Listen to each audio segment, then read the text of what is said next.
You work that you may keep pace with the earth and the soul of the earth.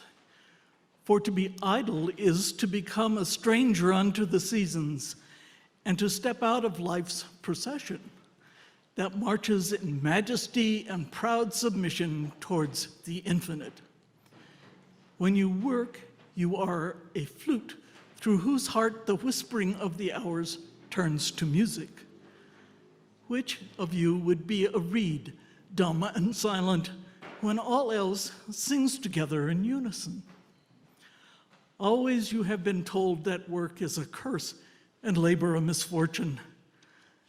But I say to you that when you work, you fulfill a part of earth's furthest dream, assigned to you when that dream was born. And in keeping yourself with labor, you are in truth loving life. And to love life through labor is to be intimate with life's inmost secret.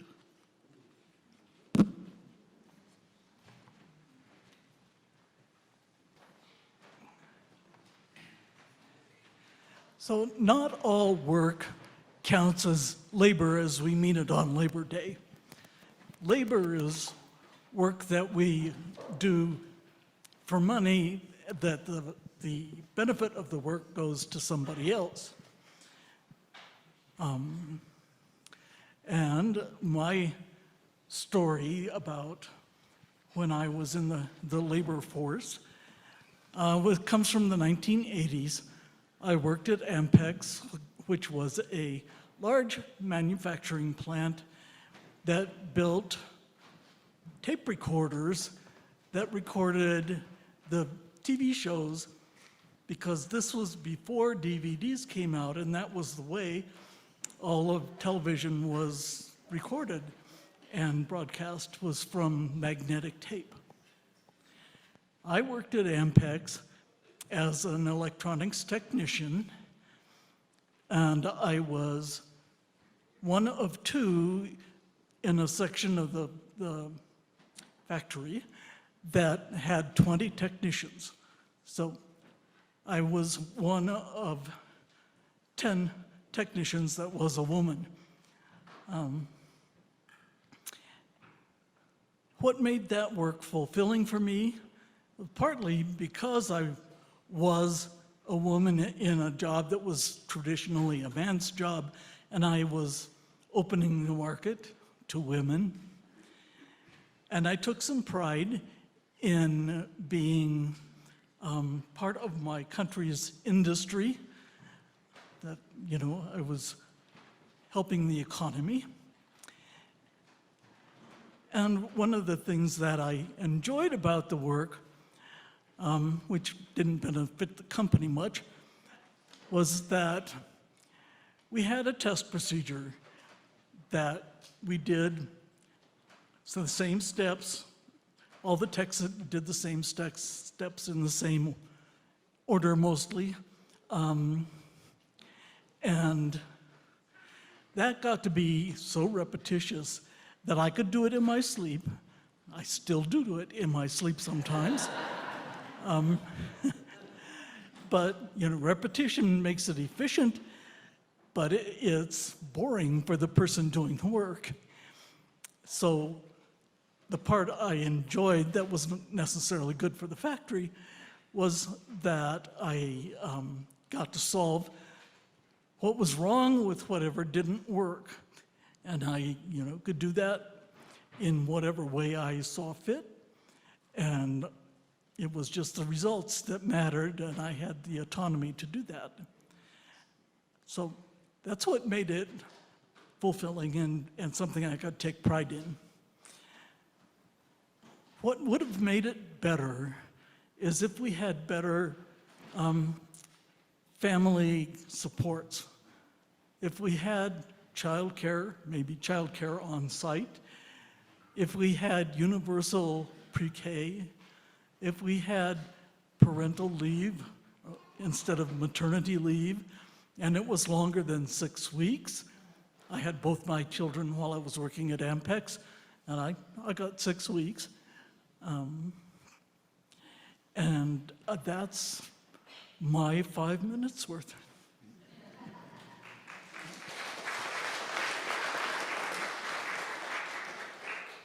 So, can you hear me? Is this thing on? Okay.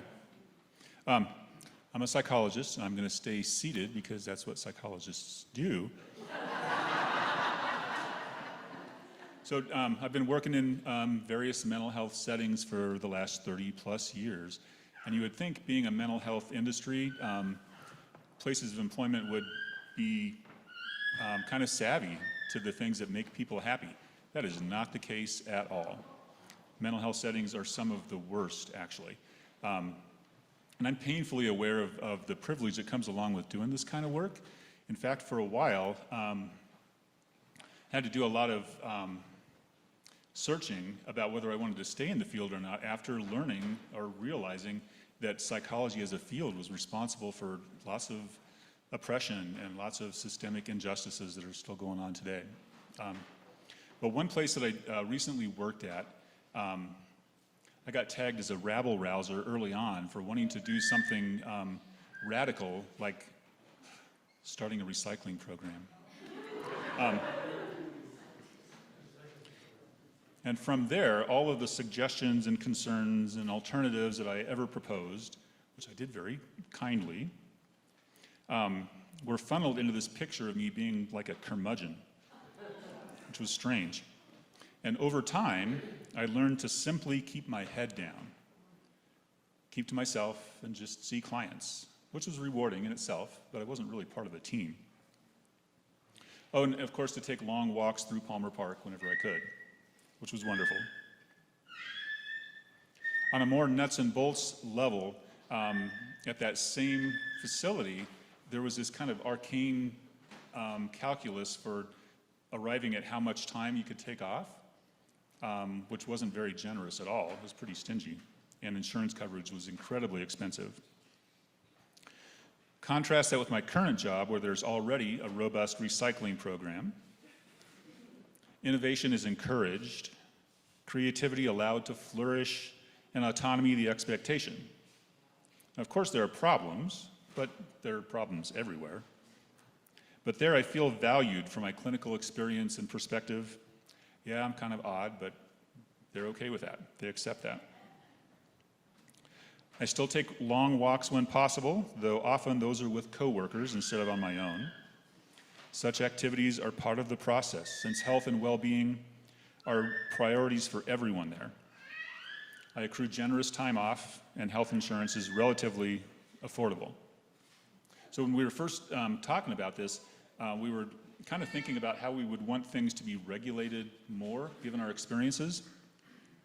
And of course, there was no such thing as therapy in 1894 when Labor Day came on the books, but some more widespread recognition of the importance of autonomy and all those other things that have made my current job rewarding and fulfilling. So more like an employee manifesto of sorts. Arran, what do you think?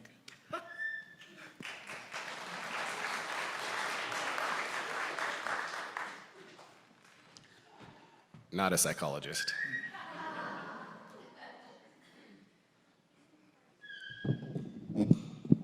But interestingly enough, my first paragraph or so does talk about Freud. So yeah, my first experience with a UU church was in 1998, and I went to this tiny little church called High Plains with a brand new, newly ordained minister named Mike Moran. Woohoo! And I remember in the first month or two, Reverend Mike did a series of sermons on the topic, and the topic was to love and to work. And he had pulled this theme from Sigmund Freud. Apparently, someone had once asked Freud, okay, you've done all this work about mental health and the dysfunction that happens with minds and you know, brought up this idea of subconscious and stuff. How would you recognize someone who's actually sane? And he replied, and we have a punchline, I don't even know. He replied, and in my head he speaks English with a really bad German accent. They would be able to work and they would be able to love. I remember Reverend Mike seemed really struck by how succinct that was. And the link between the two was apparently really, I don't, honestly, it's been some years. I don't remember the series of sermons incredibly well, but I remember the idea of being able to connect to another human and love them, and then also having work, for some reason this is work, work that we connect to. And the similarities and just having those two ideas linked, has stayed with me.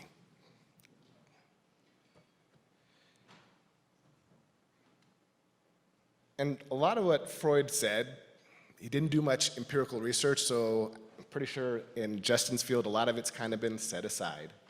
But the idea,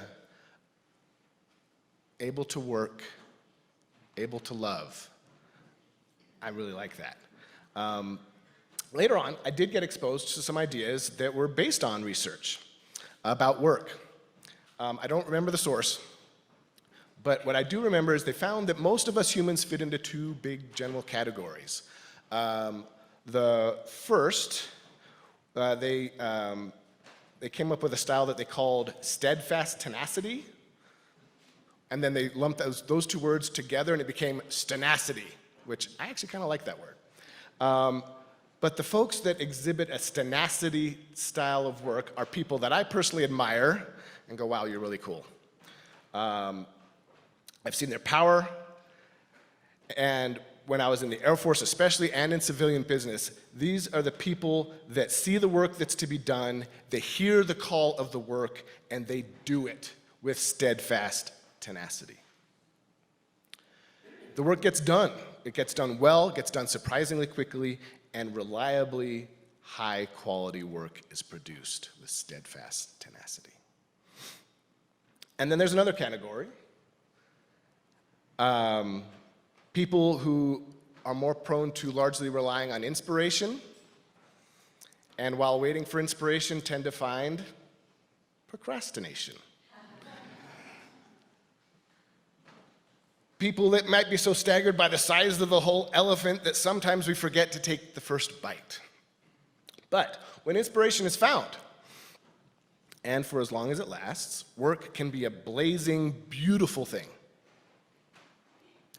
And I'm sure there's other styles and approaches. This was, big general categories.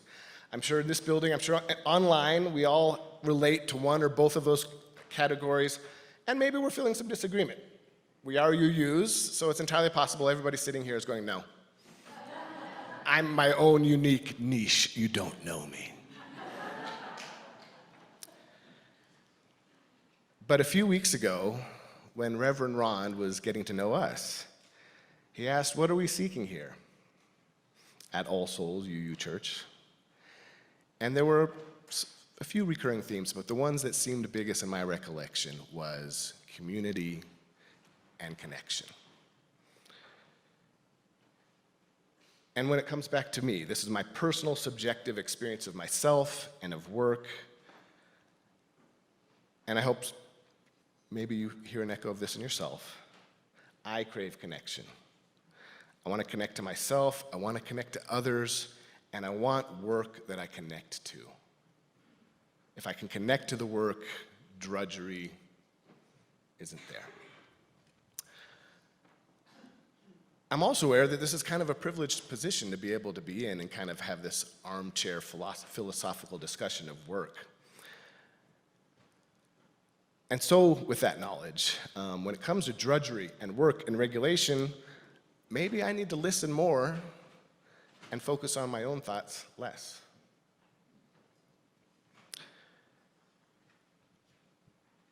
I guess to close, I hope that we do all find more connection to ourselves, blessed others, and more connection to our work on this Labor Day.